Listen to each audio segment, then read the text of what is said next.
Hi everyone, welcome back to echo boys classes. मैं हूं सुरभि और आज से हम एक न्यू सेशन की बात करने वाले हैं which is eco fair session. यानी करंट अफेयर्स में कुछ आ रहा है and if you preparing for any competitive exam and even if you not but you are just want to relate the current affairs section with economic concepts, so we'll be doing that in these sessions. So in today's session, let's just begin the session.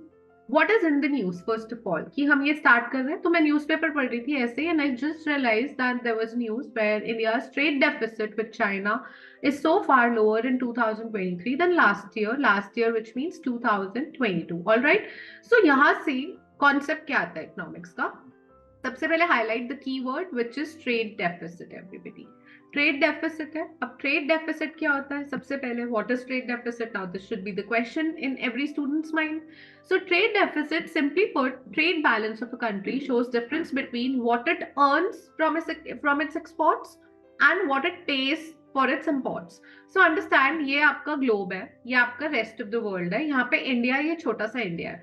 मैं कुछ domestically बना रही हूँ जिसको मैं बाहर बेच रही हूँ, तो वो लोग मुझे इसके बदले पैसे दे रहे हैं। ठीक है, this is what I earn from exports. ठीक है, and this is what I exported. Similarly there is a concept where you import something. ठीक है, यू इंपोर्ट एंड क्या करते हो आप? उन लोगों को पैसे दे देते हो, यू पे for imports. Okay, this is the basic difference. So what you earn from exports minus what you give them in import. ठीक है, अब अगर ये वैल्यू पॉजिटिव है तो यानी आपका जो ट्रेड है वो सरप्लस में है। ठीक है, बैलेंस आपका सरप्लस में है। एंड अगर ये नेगेटिव है यानी आपकी अर्निंग कम है, आप इंपोर्ट ज्यादा कर रहे हो, उसके बदले बाहर पैसा ज्यादा दे रहे हो एज अपोज टू जो आप उनसे अर्न कर रहे हो एक्सपोर्ट से, यानी आप डेफिसिट में। Okay, this is what is written here, that if this number, that is the total value of goods imported by a country is more than the total value of goods exported. So we are not saying, understand everybody in this video, volume and value. Okay, volume is quantity कितनी order करी है मैंने, import कितने करे हैं quantity, export कितनी करी है quantity. No, we are talking of value. जब हम उसको इनटू उसका प्राइस कर देते हैं तो उसकी जो फाइनल वैल्यू आती है, तो इंपोर्ट की वैल्यू ज्यादा है एज अपोज टू एक्सपोर्ट की वैल्यू, यानी अर्निंग कम है, खर्चा ज्यादा है, तो डेफिसिट है आपका। ठीक है, then that is trade deficit. And similarly अगर प्लस है, खर्चा कम है, अर्निंग ज्यादा है, so ट्रेड सरप्लस है। Okay, this is the basic. Then let's talk of facts which was there in that article, that a trade deficit arises when country imports more than it exports, value of imports and exports. All right. Then you have January to November 2023, यानी calendar year है। सबसे पहले calendar year क्या होता है everybody? Calendar year होता है जनवरी to दिसंबर। यहीं पे आपका जो फाइनेंशियल ईयर होता है वो होता है अप्रैल टू मार्च। हम कैलेंडर ईयर की बात कर रहे हैं। कैलेंडर ईयर में भी, क्योंकि हम अभी दिसंबर में हैं, बिल्कुल एंड में, so we are talking of first 11 months, that is January to November 2023 period. India का जो ट्रेड डेफिसिट था with China, it stood at $90.27 billion, which is actually this is $2.16 billion lower than what was recorded for the same period, that is January to November in 2022 last year. Okay, ये data कहाँ से आया? ये data source आप पढ़ सकते हैं। Okay, let's move ahead. अब बात करते हैं उसी आर्टिकल की और डिटेल्स की। तो ट्रेड डेफिसिट है चाइना के साथ, आप देखेंगे ये ग्रीन में जो है ये लास्ट ईयर का है, सेम मंथ, एंड इस ईयर सेम मंथ में क्या हुआ है ट्रेड डेफिसिट, ये आपको ऑरेंज से दिख रहा है। ठीक है, first of all understand what is there in the graph. Now graph says that since 2023 June, India's cumulative trade deficit, cumulative क्या होता है? Cumulative is nothing but total, that is जून से लेके, अभी जून से लेके नवंबर तक अगर मैं टोटल ट्रेड डेफिसिट देखूं तो वो लोअर है। क्यूमुलेटिव मतलब टोटल। ठीक है, then with China is lower. Okay, that's what we have. And then you can see, according to Ajay Sahai, Director General and CEO of Federation of Indian Export Organization, a body which functions under Ministry of Commerce Industry, that's just the information. The declining trend in trade deficit is modest and we may just fall shy of the $100 billion mark. All right, but we are understanding the concept. So concept पे आते हैं। Trade deficit reduction कब हो सकता है? हमने बोला कि एक्सपोर्ट है। सबसे पहले you understand this thing, okay? कि आपका जो एक्सपोर्ट है एवरीबडी, ट्रेड डेफिसिट यानी अगर आपका एक्सपोर्ट है माइनस इंपोर्ट, ठीक है, ये वैल्यू अगर नेगेटिव है तो आपका ट्रेड डेफिसिट हो रहा है। अब ये कम कब होगी वैल्यू, ठीक है, ये कम तब होगी वैल्यू अगर नेगेटिव, बेसिकली अब आपका हमें ना ये वैल्यू बढ़ानी है, हमें ये वैल्यू इंक्रीज करनी है ट्रेड डेफिसिट कम करने के लिए। सो या तो एक्सपोर्ट बढ़ जाए या इंपोर्ट कम हो जाए या दोनों चीजें हो जाए, तो आप धीरे धीरे सरप्लस में जाएंगे, यानी आपका डेफिसिट कम होता जाएगा, and that is what we are focusing on. Okay, so अब ये कैसे होता है एवरीबडी? सो हम लोग देखेंगे कि एक्सपोर्ट्स को क्या हुआ, इंडिया ने जो एक्सपोर्ट करे चाइना को वो एक्चुअली बढ़े और इंपोर्ट कम भी हुए, तो ये दोनों ही चीजें हुई। अब आर्टिकल में देखते हैं क्या है जो प्रूव करता है कि ये दोनों चीजें हुई जिससे हमारा डेफिसिट रिडक्शन हुआ। सबसे पहले you look at exports. Okay, so exports again 2022 उस मंथ का ग्रीन में है एंड ऑरेंज में है। सो एक्सपोर्ट्स का आप जब डेटा देखेंगे, इंडियाज एक्सपोर्ट्स टू चाइना, तो आप देखेंगे कि धीरे धीरे it has either levelled up और it has increased tad bit. Okay, so the growth seen in Indian exports to China in the first 11 months of the calendar year, okay, calendar year January to December, is because of increased trade of electrical and electronics, cotton, iron and steel, iron ore. ये चीजें increase हुई हैं, इनका export India से China को increase हुआ है, that is why you see export increase. ठीक है, चलो हमने एक कंपोनेंट तो पढ़ लिया, हमने अभी पढ़ा था कि एक्सपोर्ट इंक्रीज होने चाहिए, इंपोर्ट डिक्रीज होना चाहिए या दोनों होने चाहिए साथ में, जिससे कि हमारा डेफिसिट रिडक्शन हो। हमने देख लिया एक्सपोर्ट इंक्रीज हुआ है। अब इंपोर्ट की बात करते हैं। इंपोर्ट्स जो हम चाइना से करते थे उनकी जो टोटल वैल्यू है that is also reduced. Why? Because we are trying to turn India into a manufacturing hub. अब बहुत सारी चीजें जो हम चाइना से इंपोर्ट करते थे हम कोशिश कर रहे हैं कि हम इंडिया में ही मैन्युफैक्चर करें, इंडिया में ही प्रोड्यूस करें, ठीक है, जिसमें हेल्प करती है production linked incentive scheme.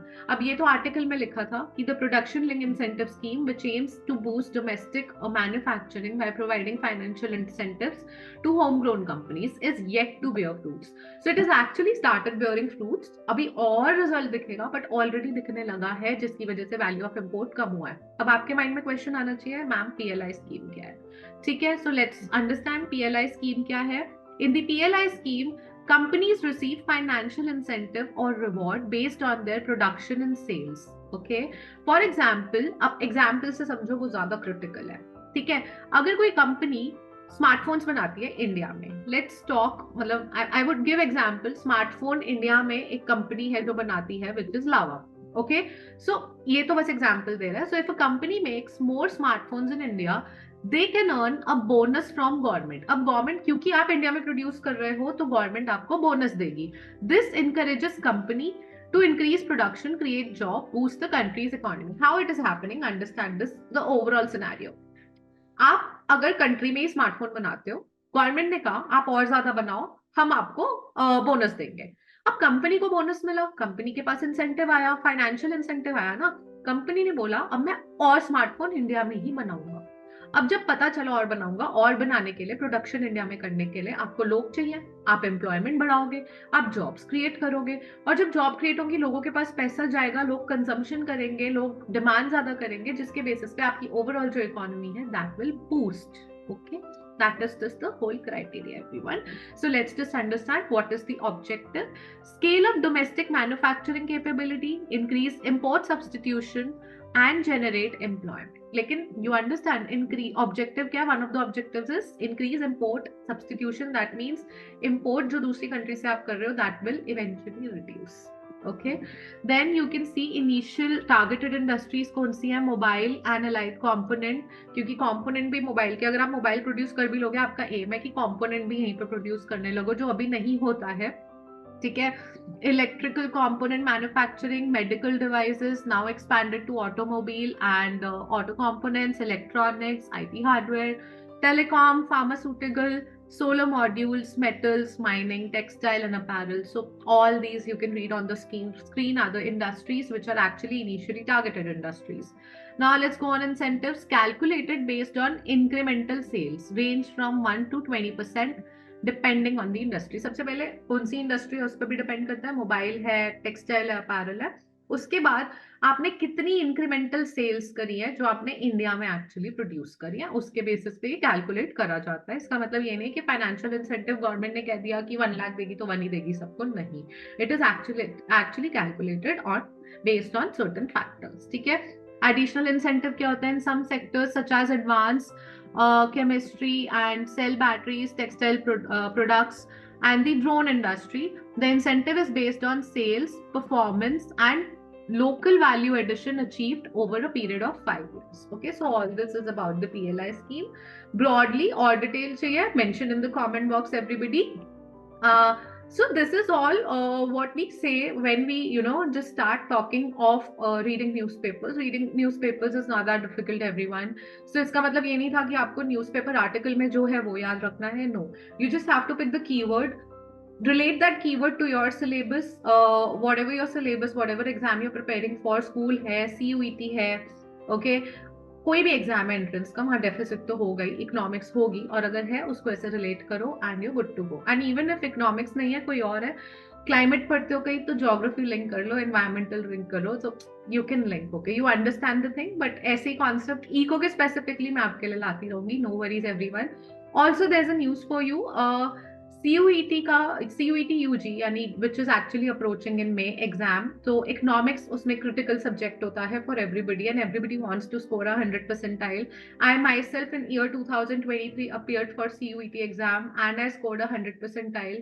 So I am starting a batch, and if you want to be that a part of that batch, and if you want to study from me, then please contact, comment box mein likh do you're interested, just write interested and rest we'll see. I'll make sure to contact you and get you in that batch along, and let's score 100 percentile, everybody. We'll be covering the entire syllabus, we'll be solving the PYQs, and we'll be actually preparing for similar kind of questions so that we leave nothing unturned, and let's just score that 100 percentile, everyone. Video pasand aayi hai, like, share, subscribe, and don't forget to share with everybody and show some love in the comment section, everyone. Until the next time I meet you all, take care and bye bye.